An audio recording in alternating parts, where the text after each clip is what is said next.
Bem, irmãos, nós que estamos aqui vamos ler a palavra de Deus, dando continuidade à nossa série de reflexões. Salmo de número 133, ainda seguindo a série dos cânticos de romagem, ou os cânticos de peregrinação. Salmo de número 133 é um dos salmos mais conhecidos por nós e, curiosamente, é um dos menores salmos que nós temos na palavra de Deus, mas é muito conhecido por nós. Nós vamos ler e depois você deixa aberta a sua Bíblia neste salmo que nós iremos meditar nessa noite. Nos diz assim a palavra de Deus: Cântico de romagem de Davi. Ó, como é bom e agradável viverem unidos os irmãos. É como um óleo sobre a cabeça, o qual desce para a barba de Arão, e desce para a gola de suas vestes. É como o orvalho do Hermon, que desce sobre os montes de Sião. Ali ordena o Senhor a sua bênção e a vida para sempre. Vamos orar, irmãos. Senhor, nós estamos aqui diante da Tua palavra com todo temor e tremor, para te suplicar, ó Deus, a Tua graça para a compreensão desta porção que acabamos de ler, para que nós saiamos daqui compreendendo a Tua vontade, o Teu querer, mas também com o nosso coração edificado, sabendo que Tu és um Deus que cuida de cada um de nós. Nós é que precisamos, ó Deus, de fato ver o Teu cuidado sobre nós diariamente, não percebemos. Por isso, ó Deus, eu te peço que Tu nos abra a mente e o coração pelo Teu Santo Espírito. Tenhamos a nossa mente e o nosso coração iluminados para compreender esta porção da Escritura que é inspirada pelo Teu Santo Espírito. Assim eu oro, Senhor Deus, desvenda os nossos olhos para que nós contemplemos as maravilhas da Tua lei, que é a Tua palavra. Assim eu oro em nome de Jesus. Amém. Queridos irmãos, hoje pela manhã, quem esteve na escola bíblica dominical sabe que eu mencionei ou falei um pouco acerca da preocupação que existe de de um crescimento, de um ódio ou de uma perseguição, ainda que muitas das vezes velada, a cristãos evangélicos, não somente no Brasil, mas no mundo inteiro. E de fato isso pode até nos assustar. Podemos até como crentes ficar preocupados, será que vai vir uma perseguição sobre a igreja? Isso, meus irmãos, de fato não deveria nos preocupar. Pois como eu mostrei hoje pela manhã, pelas palavras de Jesus, baseado em João capítulo 15, faz parte da identidade da igreja, ser perseguida e odiada por este mundo. Porém, há um perigo muito maior que isto sim devemos nos preocupar. Isto sim deve tirar o nosso sono, isto sim deve nos deixar com o coração pesaroso, que é o secularismo. O secularismo diz respeito aos valores mundanos que entram na igreja. Secularismo diz respeito aos valores que este mundo coloca aí diante de nós e que nós muitas das vezes nós aceitamos tais costumes como sendo normal.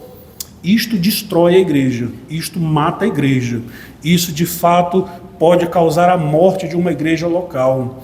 Perseguição nunca destruiu a igreja.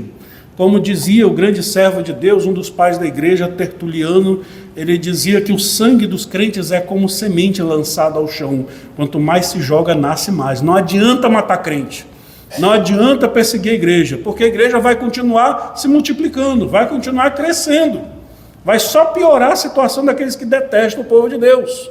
Mas o secularismo, ele mata a igreja. O mundanismo, quando ele entra sorrateiramente, quando ele entra na vida da igreja de uma maneira velada, silenciosa e muitas das vezes com uma proposta de paz, é isso que mata a igreja. Eu já disse aos irmãos diversas vezes que o liberalismo teológico na Europa, que entrou por filosofias advindas do iluminismo do século XVIII, matou diversas igrejas. O liberalismo que não apregoava o Cristo das Escrituras, mas ficava trazendo elucubrações filosóficas misturadas à teologia e que parecia uma coisa muito bonita de se ver, palatável aos homens deste mundo, e de fato é palatável aos homens deste mundo. Mas causou a morte da igreja na Europa, causou a morte de muitas igrejas nos Estados Unidos, tem causado a morte de muitas igrejas por onde passa, O liberalismo teológico, que é a mistura de algumas poucas verdades da Bíblia, misturada com a mentira do mundo, que é o secularismo, que vem travestido de palavras como amor, que vem travestido de palavras como tolerância, que vem travestido de palavras tais como essas. Isto sim destrói a igreja, porque faz com que a igreja não se torne de fato uma opositora dos valores mundanos, mas aceita esses valores. E aí, meus irmãos, quando a igreja se torna igual ao mundo, ela perde a sua razão de existir. Ela não serve para nada, ela perde a sua razão de existir. Está vendo como o secularismo é que mata a igreja? Então nós não devemos nos preocupar se nós permanecermos fiéis ao Evangelho de Cristo e por isso sermos perseguidos. Se nós permanecendo fiéis à palavra de Deus, o mundo nos odiar. Nós não devemos nos preocupar com isso, porque isso faz parte da nossa identidade, o sermos perseguidos por um mundo que nos detesta. Mas devemos nos preocupar com o secularismo. E entre tantos costumes e comportamentos que nós vemos na vida da igreja que caracterizam esse secularismo, nós encontramos diversas pessoas que costumam dizer: olha, eu não preciso da igreja para ser crente. Não preciso da igreja para ser crente. Eu posso ser crente na minha casa. Eu posso ser crente do meu jeito, do meu modo. Eu não preciso de um bando de crentes chatos ou hipócritas, como muitas das vezes se fala, né? Aliás, quando alguém costuma dizer assim: eu não gosto de igreja porque na igreja só tem hipócrita, eu sempre gosto de responder para a pessoa: então lá é o seu lugar, né? O lugar ideal para você. Gente como você está lá. Porque, de fato, a igreja é um lugar cheio de defeitos e cheio de problemas, mas muitas das vezes as pessoas têm criado exatamente essa falsa identificação. E quando se pergunta a elas o que elas são: eu sou crente, eu sou evangélico, né? Está cheio de evangélico não praticante. Antigamente a gente ouvia falar sobre católico não praticante, mas evangélico praticante é uma nova moda que Satanás tem lançado no nosso meio. Eu vejo isso o tempo inteiro, irmãos. Quando a gente ouve, por exemplo, em casas de pessoas que não têm compromisso com igreja nenhuma, ouvindo música evangélica. Ouvem músicas evangélicas, gostam de pregadores evangélicos, tem toda uma cultura e um costume evangélico, mas não tem costume nenhum com igreja nenhuma. Porque eu não preciso de igreja local para isso, eu posso ser crente na minha casa. Como os irmãos já me viram tantas vezes falar aqui, é o crente do fundo do quintal de casa, que fabricou um ídolo para si mesmo e o chama de Deus, e crê no Deus que ele acha que deve crer, não aquilo que a Bíblia nos mostra que é. Porém, quando a gente olha para um salmo como este, que de fato reflete o pensamento de Deus em toda a Escritura Sagrada, nós vamos encontrar uma exortação da parte de Deus à vida de comunhão, ao fato de que Deus, ele, como eu já disse em mensagens anteriores, ele não nos salva individualmente e simplesmente, mas ele nos salva coletivamente, ele nos salva individualmente e nos insere coletivamente num povo, que é o seu povo. Deus salvou um povo, Deus redimiu a um povo, e Deus em Cristo Jesus salvou um povo lá na cruz. Não foram simplesmente indivíduos para que nós vivamos individualmente, porque deste povo, Deus tornou este povo como sendo a sua família, onde Deus é o nosso Pai, onde Cristo Jesus é o nosso irmão mais velho, como diz a Escritura em Romanos e em Hebreus, e nós somos irmãos em Cristo Jesus. Essa é a família de Deus, e Deus nos insere por sua graça nessa família. Um Salmo 133 nos remete exatamente a essa real perspectiva de que, se somos crentes de verdade, nós devemos congregar, nós devemos comparecer à igreja de Deus. Mas o que eu acho mais bonito no Salmo 133 é o quanto este Salmo nos mostra dos benefícios de congregar. O quanto o Salmo nos mostra dos benefícios e da alegria daquele que tem irmãos, que tem pessoas para chamá-los de irmãos. O quanto o Salmo ele expressa o cuidado de Deus por meio da vida destes irmãos, que nós tanto precisamos como o povo de Deus. Por isso, o que eu quero falar com os irmãos nessa noite é acerca dos benefícios da comunhão. Os benefícios da comunhão cujo nascedouro é a cruz de Cristo, que nos fez irmãos em Cristo Jesus. Eu quero pensar com os irmãos 4 verdades que esse texto nos ensina, ou 4 benefícios da comunhão que temos ao termos uma igreja para chamar de nossa, ao termos uma liderança para chamar de nosso, ou alguma coisa nesse sentido. A primeira verdade que esse texto nos mostra é que quando nós somos inseridos no povo de Deus, nós vamos encontrar um ambiente agradável e favorável. Olha como o Salmo começa dizendo aí: ó, como é bom e agradável viverem unidos os irmãos. Davi, certamente, ele está contemplando algum dos muitos contextos das festas que os judeus se reuniam ali para adorar. Talvez tabernáculos, a Páscoa, ou qualquer uma das festas ali, ou da festa das semanas, que é o Pentecostes, mas Davi está contemplando o povo de Deus reunido, o povo de Deus reunido para adorar, e o povo de Deus em alegria, em exaltação, em uníssono, louvando ao Senhor, e ele diz: é bom, como é bom e agradável viverem unidos os irmãos. A perspectiva que Davi nos traz aqui, irmãos, é a perspectiva de pessoas que sentam-se juntos, não isoladamente, não em suas casas separados. Não são pessoas de internet que gostam de ouvir louvores e pregações de internet. São pessoas que gostam de contato de físico com gente real, com gente de verdade, até porque naquele tempo não havia nada disso. É de gente que gosta de assentar junto, de ter um momento solene, de reunir-se no culto, de olhar nos olhos, de conhecer um pouco da vida dessas pessoas. Porque, meus irmãos, na essência, é para isso que Deus nos chamou, e é para isso que Deus nos coloca juntos no mesmo lugar. Deus nos coloca juntos no mesmo lugar para que nós nos conheçamos cada vez mais e tenhamos relacionamentos. Uma das coisas que eu acho mais interessante nessa vida de comunhão, eu creio que essa não é somente a minha realidade, mas talvez da maioria dos irmãos que estão aqui. De fato, uma igreja local torna-se a nossa família de tal maneira que nem com os nossos parentes nós temos contato. Nossos parentes nós nos encontramos em velórios, em aniversários, em alguma ocasião nesse sentido. Mas com esse povo que a gente chama de igreja, toda semana a gente está falando com eles. Toda semana a gente está junto com eles. Pelo menos, no mínimo, uma vez por semana. Um dia na semana. E temos o dia do Senhor que é dedicado inteiramente a isso. Davi parece que ele está contemplando um momento como esse, em que o povo se reúne, talvez para o culto público, para expressar adoração a Deus. E ele diz: olha como é bom e agradável. Irmãos, foi isso que chamou a atenção dos gentios, ou daqueles que não conheciam a Deus, aí talvez até de muitos judeus ali no contexto de Atos dos Apóstolos, quando eles viam a igreja reunida para adorar com toda alegria, e partilhavam pão de casa em casa, e estavam juntos o dia inteiro, tudo que eles tinham estava em comum a eles, como diz a Escritura Sagrada, e diz a palavra de Deus que isso chamou a atenção dos de fora, de maneira que, como diz a Escritura, a igreja contava com a simpatia de todo o povo. Eu imagino o povo olhando para a igreja e dizendo: esse povo se reúne quase que todo dia, para adorar, para cultuar. Eles levam comida das suas casas, levam pão, levam a bebida, comem juntos ali, mas eles não são parentes, eles não têm uma relação consanguínea. Mal sabem eles que temos, né? Que é do sangue de Cristo.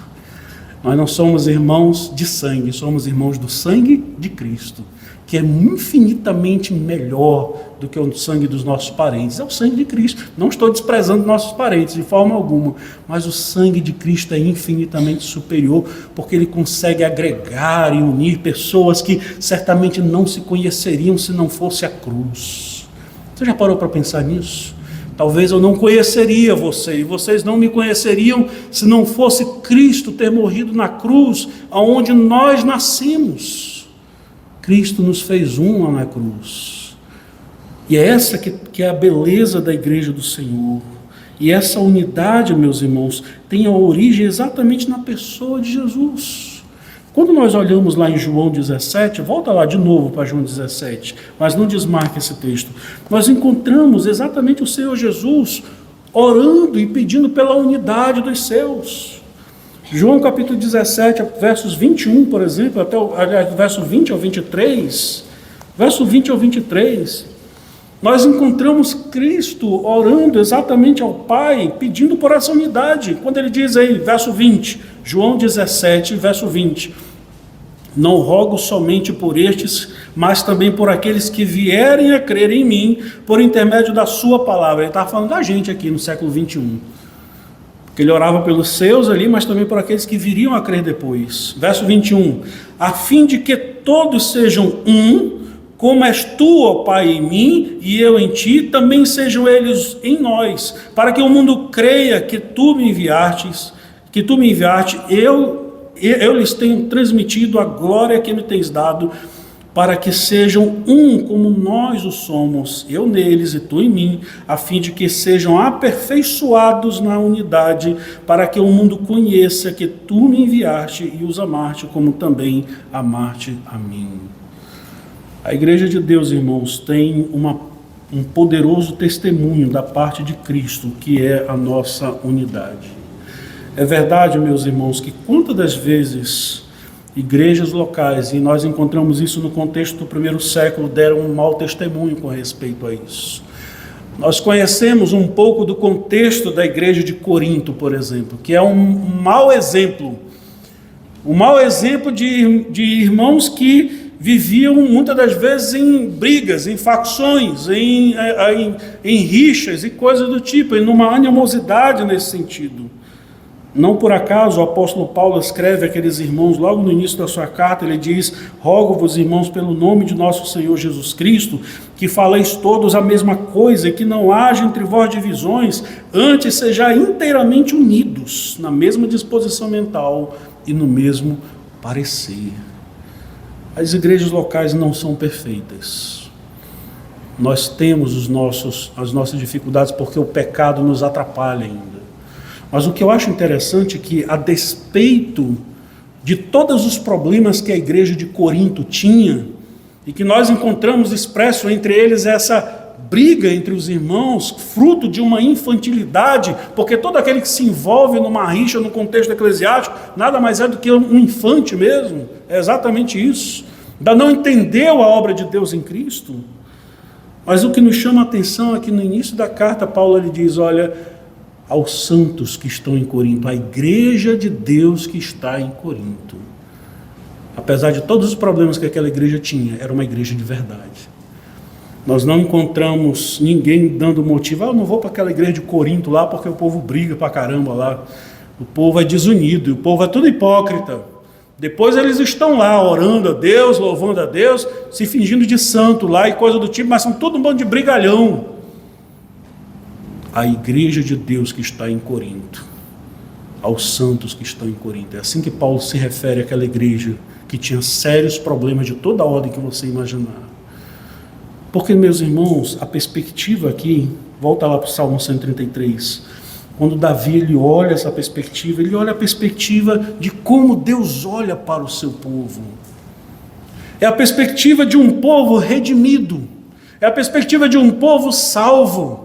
E ele diz como é bom e agradável viverem unidos os irmãos, porque a unidade do povo de Deus expressa exatamente a unidade de Deus, o Pai e o Filho, e que por sua vez nos identifica e que é o nosso testemunho de que Cristo de fato é o nosso Senhor. Jesus diz isso lá em João 17, né, como nós lemos, para que o mundo creia que tu me enviaste. O mundo deve olhar para a igreja e ver a unidade da igreja e assim crer que de fato Cristo é enviado da parte do Pai. Portanto, a unidade da igreja é um testemunho poderoso, de maneira que os homens devem olhar para nós e dizer: que povo é esse que se reúne todo domingo? Que povo é esse que se reúne toda quarta-feira? Que povo é esse que se reúne, tira um tempo de 2, 3 dias, como num acampamento, e tem o prazer de estar juntos, de dormirem juntos, comerem juntos, de estarem juntos ali? São testemunhos, irmãos, que nós devemos dar. E isso é um benefício que só quem participa vivamente de uma igreja, que não é um visitante eterno, mas que vive a vida de uma igreja, compreende. Como eu disse aos irmãos, uma das coisas que eu mais me alegro em tudo isso é saber que, se não fosse Jesus, eu não conheceria vocês, meus irmãos. Se não fosse Jesus, vocês não me conheceriam. Nós estamos aqui porque Ele nos uniu. Nós temos algo em comum, o sangue de Cristo que nos une. Ele nos uniu. E essa é a beleza da igreja. A beleza da igreja não está simplesmente nas pessoas. A beleza da igreja está no Cristo que nos uniu pelo seu sangue. Isso torna o povo de Deus bonito. Isso torna a beleza da igreja está exatamente nisso, no Cristo que nos uniu. E esse é o motivo que devemos estar juntos. Meus irmãos, quando nós vivemos juntos, quando nós nos conhecemos, quando nós compartilhamos um pouco da nossa vida com outras pessoas, quando nós nos damos a conhecer a outras pessoas, isso faz com que nós estreitemos relacionamentos profundos. E quem estreita relacionamentos numa igreja, num contexto de uma igreja local, nunca estará só. Nunca estará só, seja nos momentos de alegria, seja nos momentos do colapso da vida, porque eles vêm em qualquer momento. Nunca experimentará a solidão. Nós não podemos esquecer, irmãos, que quando nós nos reunimos como igreja de Deus, quando nós nos reunimos para adorar a Deus, quando nós nos reunimos para cultuar o nosso Deus, nós não podemos jamais nos esquecer de algo que eu já afirmei aos irmãos diversas vezes. O que nós fazemos cada vez que nos reunimos, seja para o culto público, seja para o momento de celebração, seja para o momento de edificação, como é o caso, por exemplo, da escola dominical, nós estamos fazendo um ensaio daquilo que será a eternidade. Nós estamos ensaiando aqui na terra, e todo ensaio, geralmente ele é imperfeito, ele é cheio de falhas. O ensaio é o lugar onde a gente erra, que é para não errar na hora para valer. E o que nós estamos fazendo aqui é um ensaio daquilo que será por toda a eternidade, por isso as imperfeições aqui. Porque na eternidade, quando nós estivermos livres de todo o pecado, essa comunhão será perfeita. Não vai ter briga, não vai ter mais discussão, não vai ter mais ninguém querendo ser melhor do que o outro. Estaremos plenamente aperfeiçoados e este salmo certamente nos virá à nossa memória. Imagina o que é olhar o corpo dos redimidos em Cristo, salvos, livres do pecado completamente. Como é bom e agradável viverem unidos os irmãos. E agora no céu, por toda a eternidade, para sempre, no novo céus e na nova terra, quando Cristo voltar, para todo sempre. Sem morte, sem doença, sem pesar, sem pecado, para todo sempre. Isso é maravilhoso, irmãos, e é isso que devemos nos lembrar. Mas o que estamos fazendo aqui é um ensaio, estamos ensaiando para a eternidade. Triste daquela pessoa que não vê alegria num momento como esse. Aliás, eu costumo dizer para pessoas que dizem assim, olha, eu não gosto de congregar, eu prefiro ser daqueles que... eu sou um eterno visitante numa igreja, né? Eu tenho algo para dizer para esse tipo de pessoa, que é um eterno visitante que não se compromete com uma igreja local. O que você quer fazer lá no céu?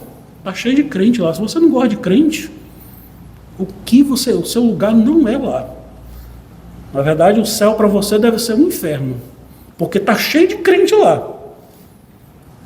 E nós vamos viver eternamente juntos, para sempre, com o nosso Senhor, para sempre. Não perca a oportunidade de ensaiar enquanto nós não estamos lá. Estamos sendo preparados para esse lugar. É isso que fazemos dia após dia que nos reunimos. É isso que nós fazemos quando nos reunimos para adorar a Deus, irmãos. Nós estamos nos preparando para a eternidade. Estamos nos preparando para aquilo que nós vamos fazer, para aquilo para o qual fomos criados, para vivermos unidos adorando ao Senhor para todo sempre. Mas há uma segunda verdade que esse texto nos aponta aí, do Salmo 133, de um outro benefício de nós vivermos unidos ou de nós termos comunhão uns com os outros como igreja de Deus, como fruto daquilo que Cristo fez por nós. É o momento em que nós nos consagramos diante do Senhor. É o momento em que nós de fato somos consagrados por Deus. Olha o que o salmista aí vai dizer no verso 2, é como óleo precioso sobre a cabeça, o qual desce para a barba de Arão, e desce para a gola de suas vestes. Poucos momentos, irmãos, nos impulsionam mais à santificação e à comunhão do que o momento em que a igreja se reúne para adorar.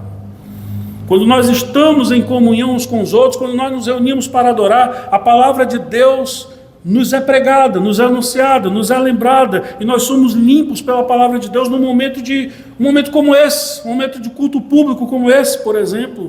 É no momento da comunhão em que de fato nós somos limpos pelo Senhor e Deus nos consagra ali naquele momento. Qual é a imagem que o salmista está trazendo aqui, quando ele diz aí que é como um óleo precioso sobre a cabeça, o qual desce para a barba de Arão, e desce para a gola das suas vestes? Davi está se lembrando aqui neste texto da unção araônica, isto é, da unção que os sacerdotes e os sumos sacerdotes eles recebiam no momento em que eles eram consagrados ao serviço de Deus. Agora, algo interessante nós encontramos no contexto do Antigo Testamento, que não somente os sacerdotes, sumos sacerdotes, profetas e reis recebiam a unção, eles eram ungidos com óleo, mas até os utensílios do santuário eles eram ungidos com óleo. O que o Salmo quer nos remeter aqui? Qual é o significado da unção? O evangelicalismo popular desvirtuou muito o conceito de unção, de modo que até nós presbiterianos a gente tem medo de usar essa versão, né? A gente tem um pavor de usar essa palavra. Não, pastor, depois vão me confundir aí com neopentecostal, alguma coisa nesse sentido, né? Irmãos, a Bíblia fala que o povo de Deus é o povo ungido do Senhor. A palavra de Deus não diz isso, que a igreja de Deus é ungida pelo Senhor. Mas o que é unção segundo a Bíblia? Segundo a palavra de Deus? Meus irmãos, unção não é um poder mágico sobrenatural que é colocado sobre um homem e agora ele tem um poder sobrenatural que os demais não têm. Essa é a visão popular evangélica.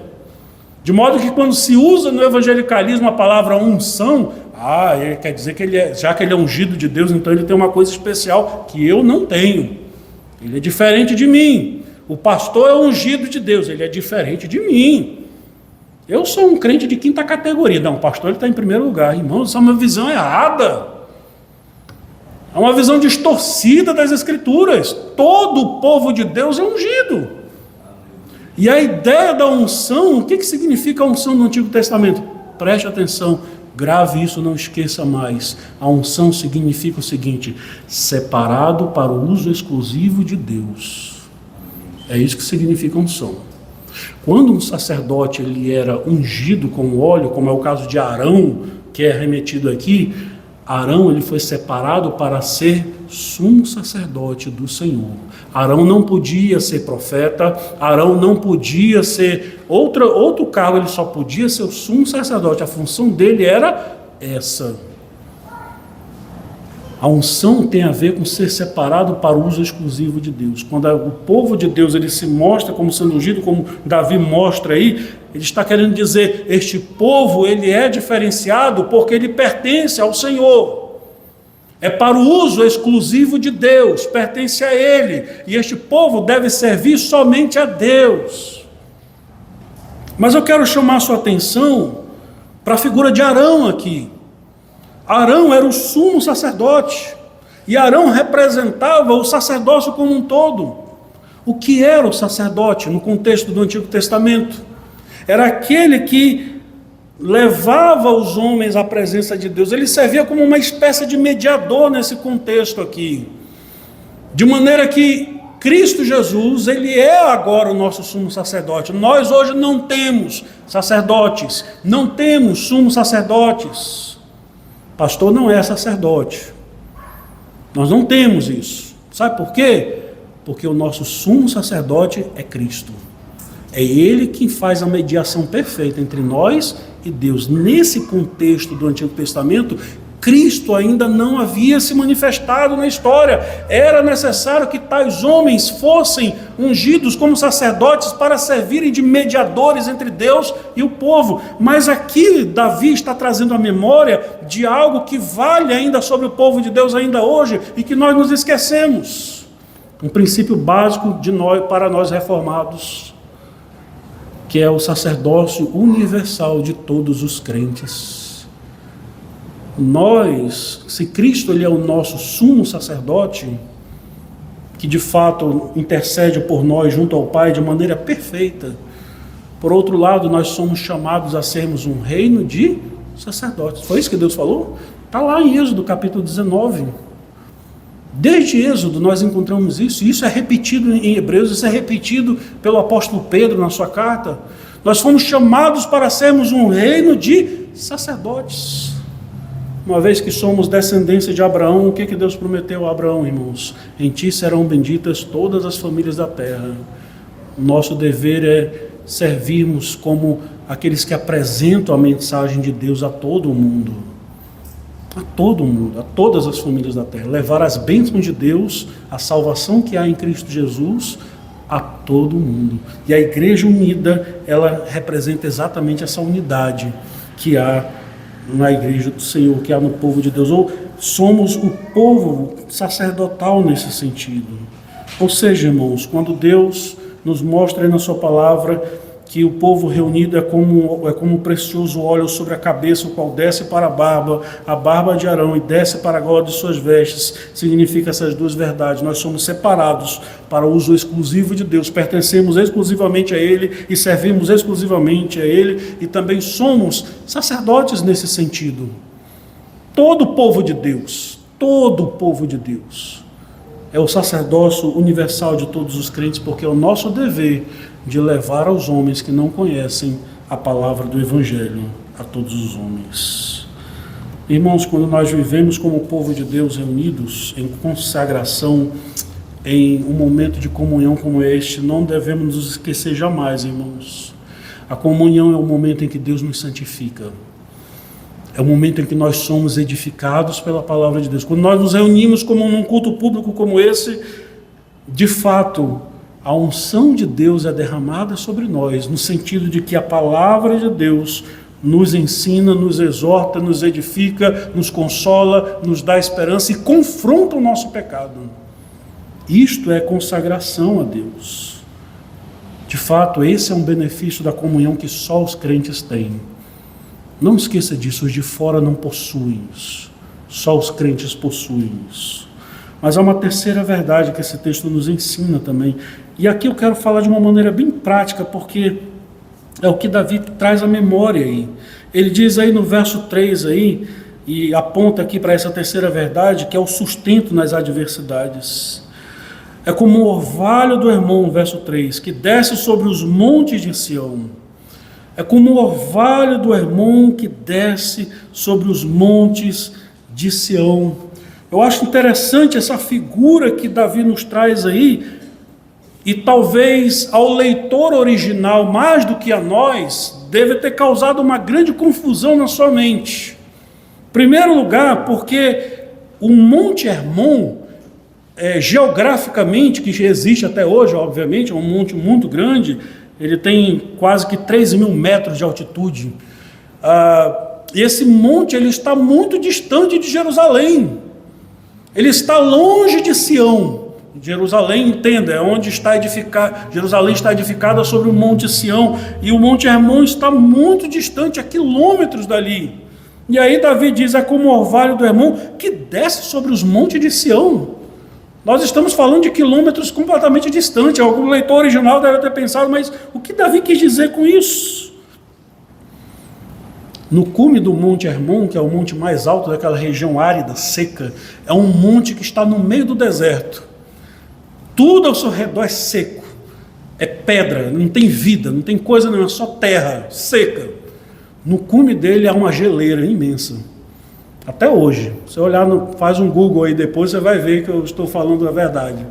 No topo dele tem gelo, há uma composição, esse gelo ele se derrete dia após dia e vai criando pequenos riachos, dos quais, entre um deles, que é o mais conhecido de todos nós, chama-se Rio Jordão. O Rio Jordão ele nasce do degelo do Monte Hermon.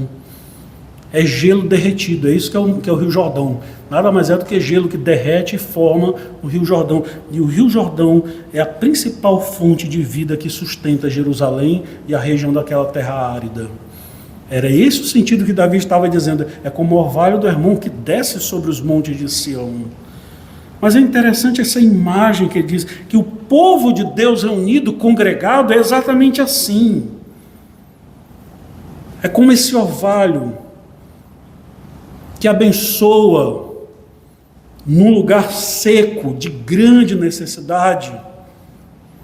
Meus irmãos, e aqui está a beleza do se viver em comunhão. Quando nós vivemos em comunhão, nós somos abençoados nos desertos que nós passamos. Deus usa nossos irmãos para nos abençoar nos momentos mais secos da nossa vida, nos momentos mais de grande necessidade. Deus usa a comunhão que temos um com o outro, uns com os outros, para justamente sermos abençoados pelo Senhor. Eu mesmo já fui abençoado diversas vezes pela vida de irmãos em momentos difíceis, seja por uma palavra, seja por de alguma maneira de socorro, em que nossos irmãos vão lá para nos socorrer. Aliás, quando alguma coisa me acontece, pelo menos eu, né? E eu espero que você também tenha isso. Se alguma coisa me acontece, alguma necessidade, eu lembro logo de algum irmão para ligar para ele. Meu irmão, eu estou precisando de tal coisa, está acontecendo tal coisa. Você pode me ajudar, meu irmão? Meus irmãos, é sempre bom ter alguém com quem contar. E um dos benefícios da comunhão é exatamente isso. É quando nós somos abençoados por Deus em grande necessidade. Eu me lembro aqui de um precioso irmão que eu conheci. Ele já não está mais vivo, né? Mas ele já está com o Senhor. Está vivo com o Senhor, mas ele já partiu para a glória. Um irmão lá da 7ª Igreja de Presbiteriana, a primeira igreja que eu pastoreei, 7ª Igreja Presbiteriana lá no Alvorada 3. Ele chamava-se o irmão Renildes.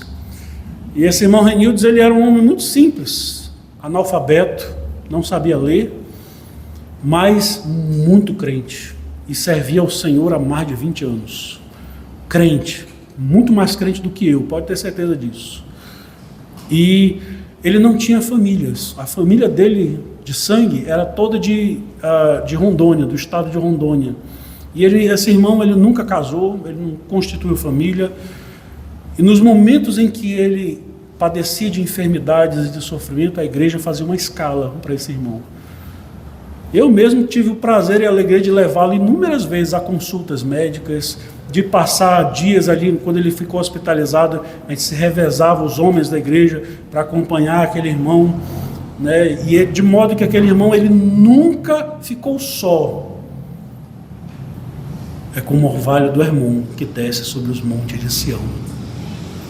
Deus manda o sustento quando nós precisamos, por meio dos irmãos que nós temos ao nosso redor. Feliz daquele que tem uma igreja para chamar de sua. Feliz daquele que tem irmãos para chamá-lo de seus. São os meus irmãos. Porque na hora da sequidão, na hora da adversidade, na hora da necessidade, estes aqui irão nos socorrer e estarão ao nosso lado. É essa a ideia que Davi quer trazer aí. É como o orvalho do Hermon que desce sobre os montes de Sião. Oh, meus irmãos, eu fico pensando que grande prejuízo tem a pessoa que não vive a sua vida em comunhão. Que grande prejuízo tem a pessoa que é um eterno visitante numa igreja, mas que não se compromete com ninguém. Porque na hora em que essa pessoa padecer de alguma coisa, preste atenção no que eu vou dizer, isso é natural, isso não é maldade do coração não, que eu vou dizer. Isto não é maldade do coração. Conhece aquele ditado popular que diz assim: quem não é visto, não é lembrado. Todo mundo conhece esse ditado, né? Quem não é visto, não é lembrado.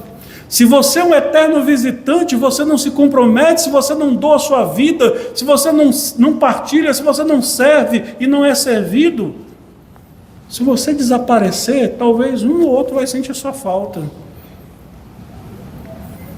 Mas quando um irmão que é frequente, que doa a sua vida, que serve, que está presente o tempo inteiro, quando ele falta, a primeira coisa, rapaz, o irmão não veio, o fulano não veio, o que será que está acontecendo com ele? Vou mandar uma mensagem para ele, para saber se está tudo bem. Vou mandar uma mensagem para aquela irmã, para saber se está tudo bem com ela. Está sumida, né? O que está acontecendo? Ah, meu irmão, eu estou doente. Meu irmão, você está precisando de alguma coisa? Você tem medicamento? Você tem como comprar um recurso que você precisa? Meus irmãos, esse é apenas um dos benefícios da comunhão.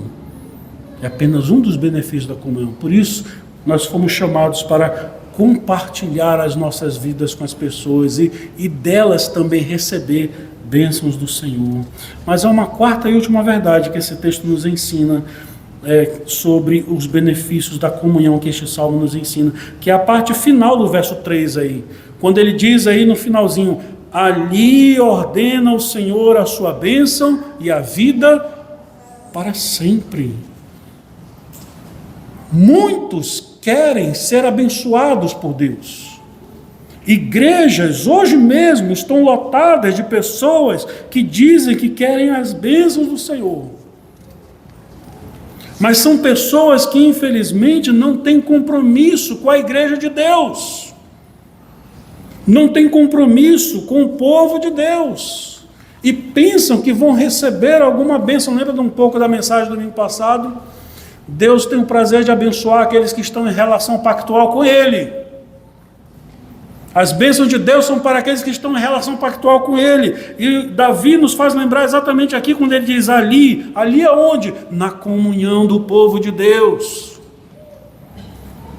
Na comunhão do povo de Deus, ali o Senhor ordena a sua bênção e a vida para sempre. As bênçãos de Deus são para o seu povo. Os de fora recebem, claro, as bênçãos gerais que todo ser humano recebe, do sol, da chuva, da comida, mas as bênçãos especiais só o povo de Deus recebe. Ali, quando o povo se reúne, é o lugar em que Deus derrama das suas bênçãos. Meus irmãos, não há outra forma de nós conhecermos e sermos abençoados por Deus, senão reunidos em comunhão para adorá-lo. Senão reunidos em comunhão para adorá-lo. É na comunhão, meus irmãos, é no momento em que nós estamos reunidos, Deus nos abençoa ali. Nós somos o povo abençoado do Senhor porque nós estamos em comunhão uns com os outros. E é isso que Davi está dizendo. O local da bênção de Deus é o povo reunido, congregado para adorar. Não é você sozinho em casa. Não estou dizendo que Deus não vai te abençoar na tua casa. Mas não faça da sua casa o lugar simplesmente como se tudo fosse ali. Eu acho interessante que observe as cartas que Paulo escreveu, que Pedro escreveu. Mais de 95% das cartas do Novo Testamento e até mesmo os evangelhos foram endereçadas a igrejas locais. São poucas as cartas escritas a indivíduos, né? Como Tito, Timóteo, né?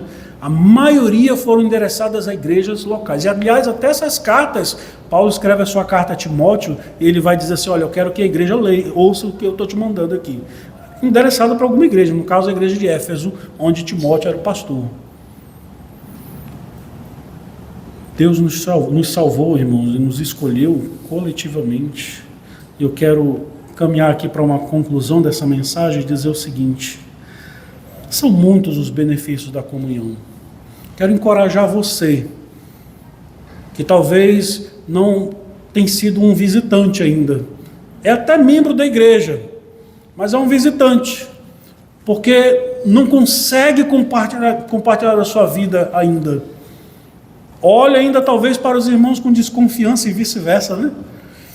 Para todos nós, você está perdendo um grande benefício de ser abençoado por Deus por meio da vida desses irmãos, por meio da vida desse povo que é a família de Deus, por meio da vida desse povo que é imperfeito, é verdade, a começar do pastor, mas que no momento da adversidade são eles que vão nos socorrer, são eles que vão nos ajudar.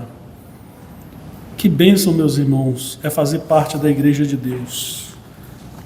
Eu sempre digo para todos, e sempre digo para os jovens também, e digo a toda a igreja: foi a igreja de Deus que me deu os amigos que eu tenho hoje. Meus amigos, foi a igreja de Deus que me deu. Meus irmãos em Cristo, né, foi a igreja de Deus que me deu. A esposa que Deus me deu foi na igreja de Deus, que Deus me abençoou como uma mulher crente. Tudo eu recebi da comunhão do Senhor, não perdi nada, eu só ganhei. Só ganhei. Eu quero estimular você também a compartilhar da sua vida. E eu termino dizendo uma frase que não é minha, mas eu não lembro onde eu li, não lembro quem foi que disse essa frase, de verdade. Se não me falha a memória, talvez foi R.C. Sproul. em que ele disse em um dos seus escritos que os amigos são aqueles que nós escolhemos para nossas vidas. Nossos irmãos em Cristo são aqueles que Deus escolheu para nós. Então é muito melhor as escolhas de Deus. Muito melhor são as escolhas de Deus para nós. Sejamos irmãos, amigos de verdade, vivamos em comunhão e recebamos os benefícios da comunhão que Deus tem para nos dar. Vamos orar, irmãos.